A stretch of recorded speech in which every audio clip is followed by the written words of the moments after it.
Hello students, today my lesson is the next part of the first lesson. Today my lesson is starting from a point estimation of very small distances. Very small distances means teeny distances. Teeny distances are the radius or diameters of particles. We use microscopes to measure these types of distances. These microscopes are called optical microscopes because they works on visible light wavelength, and visible light wavelength is in between 4000 angstrom unit to 7000 angstrom unit. Here you can see a special symbol A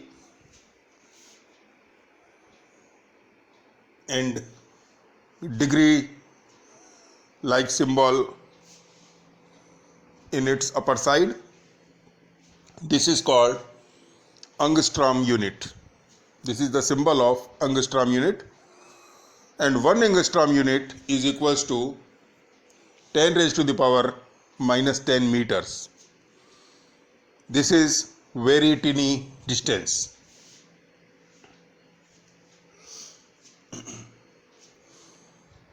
Because molecules or particles has very teeny diameters, so we can't use optical microscope to measure their radii or diameters. We use a special microscope that is called electron microscope, and resolution of electron microscope is equals to 0.6 angstrom unit, near about size of molecules.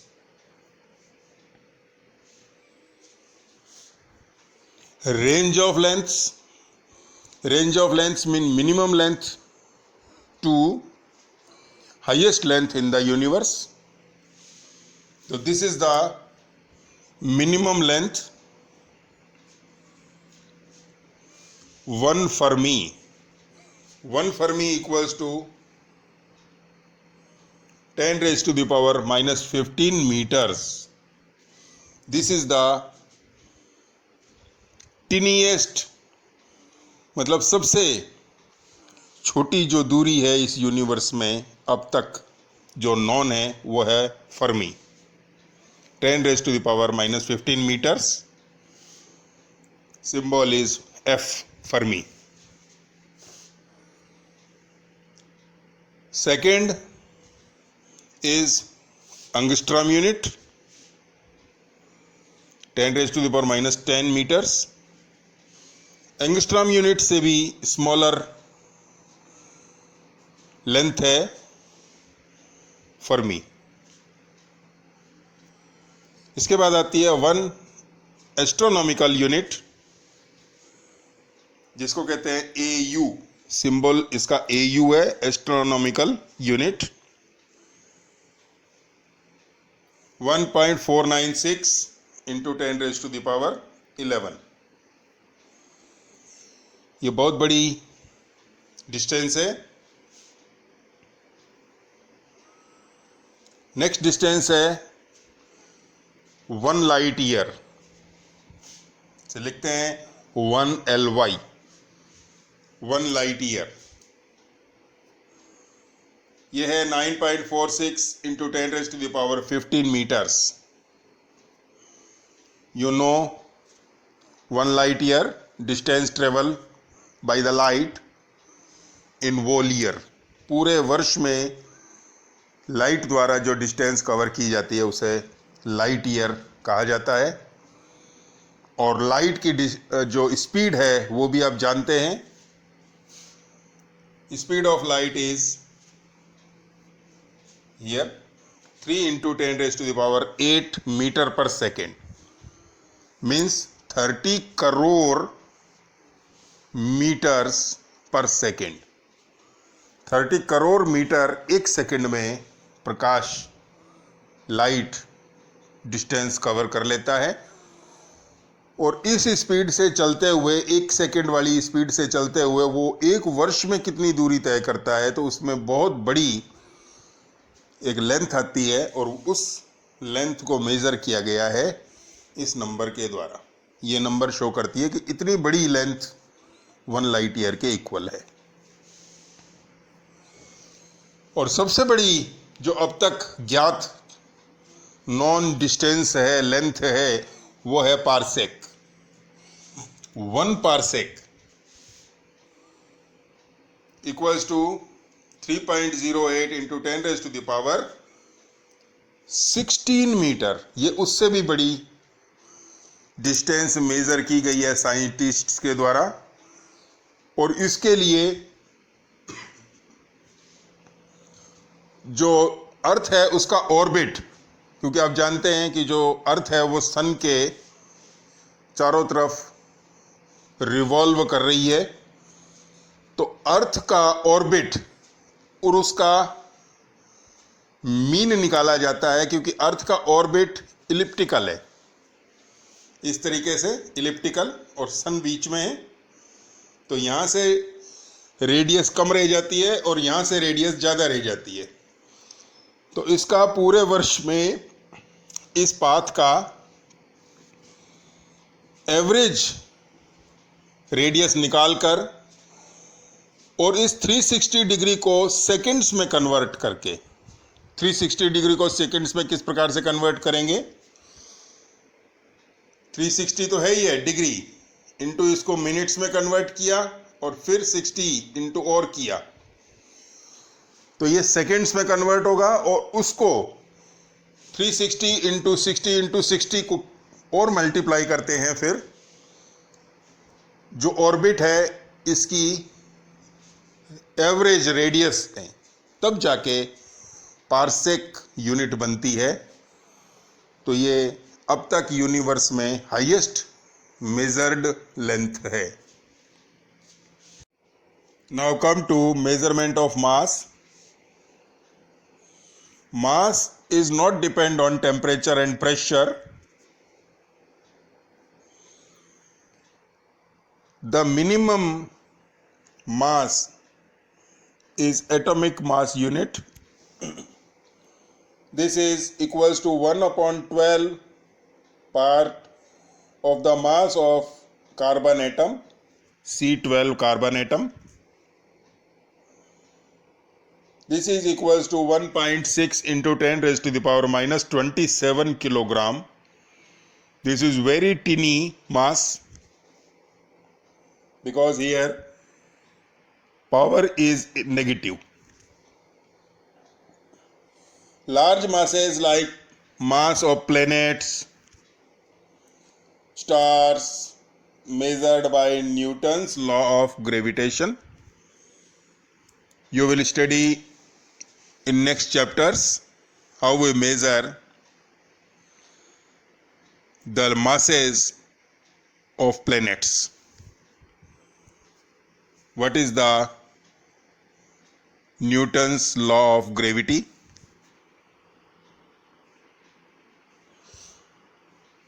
Range of masses.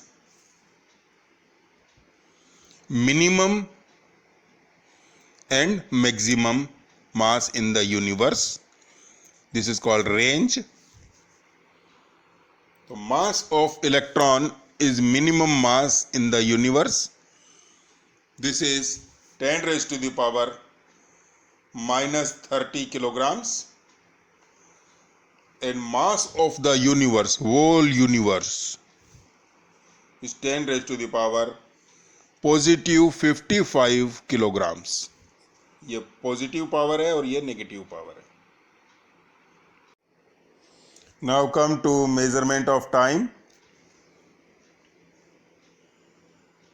You have known about the element cesium in previous class. Cesium is a radioactive element. This is used in atomic clock. Atomic clock is so much accurate clock. Our Indian Standard Time IST is based on atomic clock. This is situated in National Physical Lab, New Delhi, NPL. Cesium clock is so accurate that it can measure 1/10 raised to the power 13 part of a second.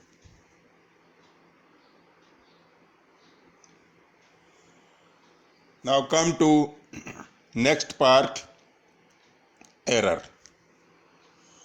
What do you mean by error? Error क्या है? Error का मतलब त्रुटि, गलती.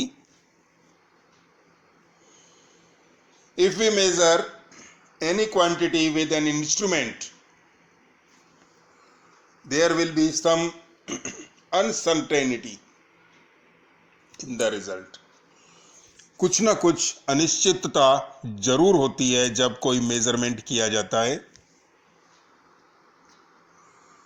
और इसी uncertainty को error कहा जाता है.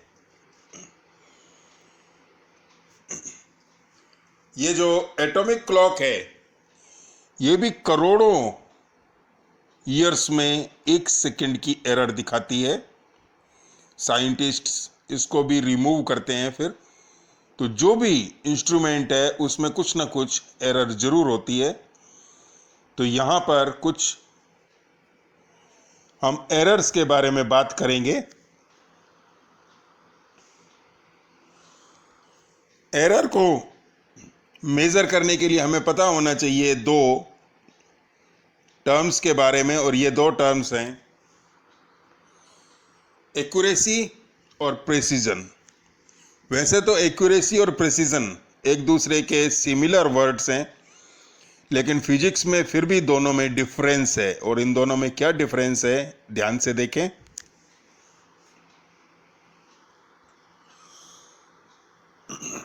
एक्यूरेसी शो करती है कि हम ट्रू रिजल्ट के, जो हमारा सही रिजल्ट है, उसके कितने करीब हैं, उसके कितने पास हैं.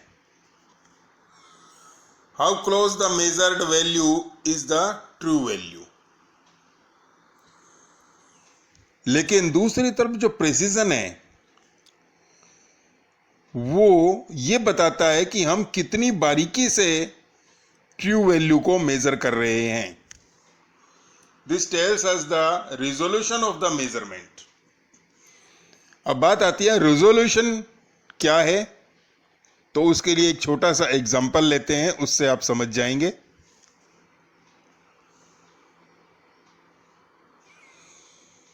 फॉर एग्जांपल, हमने एक लेंथ मेजर की, और वो लेंथ मेजर की हमने स्केल से, और फॉर एग्जांपल हमने पेन की लेंथ मेजर की स्केल से. तो हमने पेन की जो लेंथ मेजर की स्केल से है वो है 5.6 सेंटीमीटर्स. लेकिन थ्योरेटिकल जो एग्जैक्ट लेंथ है पेन की है वो है 5.5 सेंटीमीटर्स. तो जो हमारी ये रीडिंग आई स्केल वाली 5.6, ये बताती है कि हम एक्यूरेट वैल्यू के कितने करीब हैं. तो हमारे लिए जो हमने स्केल से रीडिंग ली वो हमारे लिए एक्यूरेट वैल्यू है. हमें पता लग गया कि हम 0.1 सेंटीमीटर एरर में हैं, लेकिन बिल्कुल पास में हैं एक्यूरेट ट्रू वैल्यू के. तो हमारे लिए वो एक्यूरेट वैल्यू मानी जाएगी. लेकिन हम नेक्स्ट मेजरमेंट करते हैं वर्नियर कैलिपर से. वर्नियर कैलिपर के बारे में हमने पिछले चैप्टर में बात की थी. वो 1 मिलीमीटर का भी 10वां हिस्सा माप सकता है. तो इसका मतलब वो सेंटीमीटर में 2 डेसिमल प्लेसेस तक रिजल्ट देगा. तो उससे जब मेजर किया तो हमारे पास वैल्यू आई 5.34 सेंटीमीटर्स. अब आप देख सकते हैं स्केल ने डेसिमल के 1 प्लेस तक मेज़र किया, लेकिन वर्नियर कैलिपर ने डेसिमल के 2 प्लेसेस तक मेज़र किया। अगर हम यहाँ पर स्क्रू गेज ले लेते तो वो डेसिमल के 3 प्लेसेस तक मेज़र कर सकता था। तो इसका मतलब हम वैल्यूज़ को ज़्यादा रिजोल्यूशन में करते जा रहे हैं, ज़्यादा प्रिसाइज वैल्यूज़ आ रही हैं हमारे पास, प्रिसाइज वैल्यूज़ जो डेसिमल के ज़्यादा पार्ट्स तक हम उसको मेज़र कर रहे हैं। तो जितना हम गहराई से, जितना बारीकी से हम मेज़र करते हैं वो प्रिसाइज वैल्यूज़ कहलाती हैं और उसी को कहा जाता है प्रेसिजन। बात करते हैं कुछ एरर्स की जो आपके सिलेबस में दी गई हैं। Errors can be classified in 2 types. First is systematic error और second is random error. Systematic errors are also divided into 3 parts. First is instrumental error, second is imperfection in experimental technique or procedure, और third personal errors. सबसे पहले बात करते हैं systematic error है क्या। What do you mean by systematic error? तो these error shows direction. Direction का मतलब पॉजिटिव साइड में एरर आ रही है या नेगेटिव साइड में एरर आ रही है। तो पॉजिटिव और नेगेटिव डायरेक्शन को अगर शो कर रही है कोई एरर तो वो सिस्टमेटिक एरर मानी जाती है। इसमें सबसे पहले है इंस्ट्रूमेंटल एरर, मतलब इंस्ट्रूमेंट में कुछ एरर हो, गलती हो। जैसे वर्नियर कैलिपर और स्क्रू गेज का एग्जाम्पल लें या सिंपली आपके स्केल का एग्जाम्पल लें, तो उसमें अगर हमें ज़ीरो की मैचिंग सही नहीं नज़र आ रही तो हम मेज़रमेंट में ज़रूर गलती करेंगे। मान लीजिए स्केल है हमारे पास और उसका जो बिगिनिंग पॉइंट है 0, उसकी लाइन या तो धुंधली है या कटी हुई है या इनविजिबल है, हमें नज़र पूरी नहीं आ रही है या है ही नहीं, तो उस मेज़रमेंट में ज़रूर गलती होगी और ये इंस्ट्रूमेंटल एरर कहलाती है। ऐसे ही वर्नियर कैलिपर में भी आप देखेंगे कि उसमें वर्नियर कैलिपर के ऊपर एक अलग से स्केल होता है और एक उसका उसी के अंदर एक मेन स्केल होता है, और दोनों का 0 अगर कोइंसाइड नहीं कर रहा है, मिल नहीं रहा है, संपाति नहीं हो रहा है, तो वहां पर भी हम एरर कर जाते हैं मेजरमेंट में। ऐसे ही स्क्रू गेज में भी आपको स्केल देखने को मिलेंगे, 0 to 0 मैच करना पड़ता है बिगिनिंग में एक्सपेरिमेंट शुरू करने से पहले। तो इंस्ट्रूमेंट इज नॉट सेटल्ड। अगर इंस्ट्रूमेंट आपका सेटल्ड नहीं है, सही ढंग से सेट किया हुआ नहीं है, तो आप जरूर इंस्ट्रूमेंटल एरर करेंगे। दूसरा है इम्परफेक्शन। नाम से स्पष्ट है कि हम परफेक्ट नहीं है, इम्परफेक्शन है, कुछ ना कुछ पूर्णता नहीं है काम में। इन एक्सपेरिमेंटल टेक्निक, या हमने प्रोसीजर ही गलत लिया है। फॉर एग्जाम्पल, बीकर में हमने लेबोरेटरी थर्मामीटर को लटकाया है और बीकर के पेंदे में वो टच कर रहा है, तो सही मेजरमेंट नहीं करेगा। हमें पानी के अंदर उसको थोड़ा सा ऊपर स्टैंड पर कसना पड़ेगा। ऐसे ही क्लिनिकल थर्मामीटर जो बॉडी टेम्परेचर मापता है, उसको आर्म पिट में रख लिया हमने, तो आर्म पिट में पसीना आदि हमारे जो रीडिंग है उसको ज़रूर इफेक्ट करेगा। इसी तरीके से अगर हम ब्लड प्रेशर वाला इंस्ट्रूमेंट से ब्लड प्रेशर किसी का मेज़र कर रहे हैं, तो उसमें भी हमें सावधानी रखनी पड़ती है। मतलब हमारा परफेक्शन होना चाहिए, इम्परफेक्शन नहीं होना चाहिए। हमारी टेक्निक राइट होनी चाहिए कोई भी रीडिंग लेते वक्त किसी भी इंस्ट्रूमेंट से। तो शॉर्ट में लिखा है नॉट फॉलोइंग प्रॉपर वे। अगर हम उस इंस्ट्रूमेंट को प्रॉपर वे में यूज नहीं कर रहे हैं तो हमारी जो आंसर आएगा वो फॉल्टी आएगा। थर्ड है पर्सनल एरर। ये भी हमारे स्वयं के द्वारा की जाती है। ये है लैक ऑफ प्रॉपर सेटिंग। इसमें भी मान लीजिए हम स्केल से रीडिंग कर रहे हैं और हमारा जो हेड है, सिर है, जहां हम मेजर करने जा रहे हैं लाइन सेगमेंट को, हमने अपना सिर वहां से स्लांट कर लिया, तिरछा कर लिया, उस रीडिंग के बिल्कुल सामने नहीं रखा, तो हमारी रीडिंग जरूर गलत आएगी, जिसे पैरेलैक्स कहते हैं। हमारी आंखें धोखा खा जाती हैं एक एक्यूरेट मेजरमेंट करने में। तो हमारे आंखों को हमें उस सीध में रखना पड़ता है जिसका हम मेजर करने जा रहे हैं, जिस रीडिंग का हम मेजर कर रहे हैं। थोड़ा सा टेढ़ा रखेंगे अपने हेड को तो हमारी आंखें भी उसी साइड में चली जाएंगी, तो हम सही मेजर नहीं कर पाएंगे।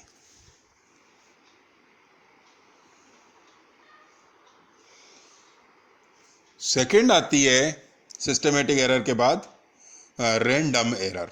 रैंडम का मतलब ये बाई चांस वाली एरर होती है और इसके ऊपर कंट्रोल नहीं होता है किसी का। दीज एरर अकर्स इर्रेगुलरली होती हैं ये।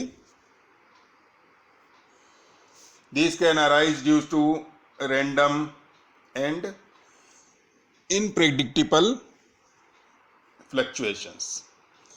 इनप्रेडिक्टेबल फ्लक्चुएशंस जो होते हैं, जैसे वोल्टेज में होते हैं, आप इन्वर्टर में वोल्टेज को अप डाउन होते हुए देख सकते हैं, इसके ऊपर किसी का कंट्रोल नहीं होता, इरेगुलर चलती रहती हैं ये। लेकिन हर इंस्ट्रूमेंट में ये एरर्स भी पाई जाती हैं। अब कुछ और आगे चलते हैं, एरर्स के बारे में एनालिसिस करेंगे इनका। फर्स्ट है एब्सोल्यूट एरर। ये एनालिटिक एरर्स हैं, कैलकुलेट किया जाता है इन्हें। इसके लिए सपोज करते हैं हम कि एक एक्सपेरिमेंट में हमने बहुत सारी रीडिंग्स ली। सपोज वो रीडिंग्स हैं A1, A2, A3, A4 till AN तक। n रीडिंग्स ली हमने और सब रीडिंग्स को कॉपी में लिख लिया। तो बेस्ट वैल्यू हम निकालना चाहते हैं, तो बेस्ट वैल्यू इनका मीन मानी जाएगी, इनका एवरेज वैल्यू निकालेंगे। और एवरेज या मीन का फॉर्मूला आप जानते हैं, sum of quantities upon number of quantities. ये रहा, ये सम ऑफ क्वांटिटीज है और ये अपॉन नंबर ऑफ क्वांटिटीज लिया है। तो हमने मीन निकाला equals to A1 plus A2 plus A3 plus so on plus AN तक ले लिया, अपॉन n लिया। अपॉन n क्यों लिया? क्योंकि हमारे पास रीडिंग्स का जो नंबर है, नंबर ऑफ रीडिंग्स है, वो n है। और कौन कौन सी रीडिंग्स हैं वो ऊपर लिखिए न्यूमरेटर में। इसको फॉर्मूले की शेप दें तो a mean equals to sigma i equals to 1 to n। i equals to 1 to n का मतलब a वैल्यूज जो हैं, a की जो वैल्यूज हैं वो 1 से लेके n तक हैं, इसलिए हम सिंबॉलिकली लिखेंगे ai ऊपर। इनको ai लिख लिया और अपॉन नंबर ऑफ क्वांटिटीज है ये अपॉन n। तो ये हमारी बेस्ट वैल्यू निकली, ट्रू वैल्यू निकली। लेकिन एब्सोल्यूट एरर यहीं तक ही नहीं रुकती है, और आगे कैलकुलेट किया जाता है इसे। ये एक मैग्नीट्यूड होती है हर एक रीडिंग का इस वैल्यू के साथ। इस वैल्यू के साथ हर एक रीडिंग जो A निकाली हमने, A1 निकाली थी, उसका डिफरेंस इस वैल्यू के साथ, जैसे ये ले रखा है यहाँ पर A1 minus A mean. A1 first reading थी और A मीन हमारा बेस्ट वैल्यू है जो मीन के रूप में हमारे पास। तो उनका डिफरेंस निकाला और डिफरेंस का मैग्नीट्यूड लेंगे। मैग्नीट्यूड का मतलब चाहे उसका आंसर नेगेटिव आए, हमें उसे पॉजिटिव में काउंट करना है, जिसे हम कहते हैं मॉडुलस वैल्यू। फिर दूसरी वैल्यू का डिफरेंस A2 माइनस ए मीन, फिर तीसरी वैल्यू का डिफरेंस A3 माइनस ए मीन, फिर फोर्थ वैल्यू का डिफरेंस A4 माइनस ए मीन, और सबका मॉडुलस निकालेंगे। नेगेटिव आंसर आ रहा है तो उसे पॉजिटिव में काउंट करेंगे और उन सब का दोबारा से एवरेज निकाला जाएगा। तो उन मॉडुलस वैल्यूज, डिफरेंस वाली मैग्नीट्यूड्स जो हमने निकाले, उन सब का सम upon total number of quantities दोबारा करेंगे, वो फिर निकलेगा ये ट्रायंगल, मतलब डेल्टा, डेल्टा ए मीन। ये delta A mean absolute error होती है। इसके बाद इसका नेक्स्ट रिलेटेड पार्ट है, इसका नाम ही यही है, relative error. Relative error equals to delta A mean upon A mean. A mean जो बेस्ट वैल्यू थी एवरेज वाली, और ये मॉडुलस का जो हमने एवरेज निकाला था वो है। ये रिलेटिव एरर परसेंटेज एरर में कन्वर्ट हो जाती है यदि इसको इनटू 100 और कर दिया जाए। ये इनटू 100 और कर दिया तो ये रिलेटिव एरर परसेंटेज एरर में कन्वर्ट हो गई। पहले थी एब्सोल्यूट, एब्सोल्यूट से आई रिलेटिव एरर, रिलेटिव एरर से परसेंटेज एरर। और ये परसेंटेज एरर का भी साइन ये डेल्टा माना जाता है, इसे डेल्टा कहते हैं। ऐसे हुक जैसा साइन है ये। यहाँ हम छोटा सा एग्जाम्पल लेते हैं एक, जिससे हमें ये तीनों प्रकार की एब्सोल्यूट, रिलेटिव और परसेंटेज एरर समझ में आ जाएगी। We measure the period of oscillation of a simple pendulum in successive measurements.